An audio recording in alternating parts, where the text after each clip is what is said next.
Now, when I became a Christian, DNA had just been discovered and it was all just being researched, and so I thought I'd look into this, whether it might have proved or disproved God.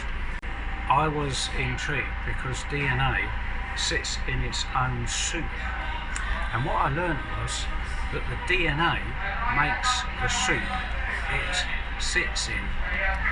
So you can't have one without the other. Now it's amazing because I've just got a DNA molecule here in my coffee sitting in the soup and the awesome thing about it is that it's the kind of like the DNA that makes the coffee the soup that it sits in. And the other amazing thing is about it that it can actually replicate in the soup and make another DNA molecule. And we all know how complicated DNA molecules are. Apparently they're 3.2 billion letters long. So it's amazing that such a thing would come about just by chance. So I thought, anyway, this was 40 years ago when I learnt about this, but now I thought I'd research it.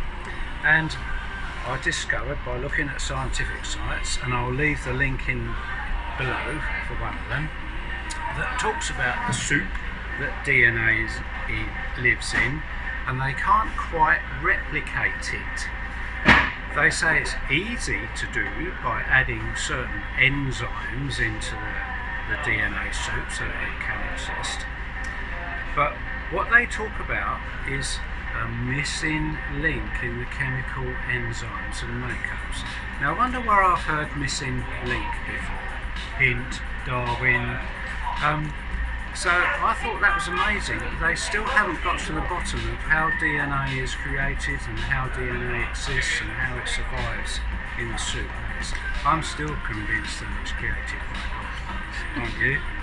I'll drink my coffee now.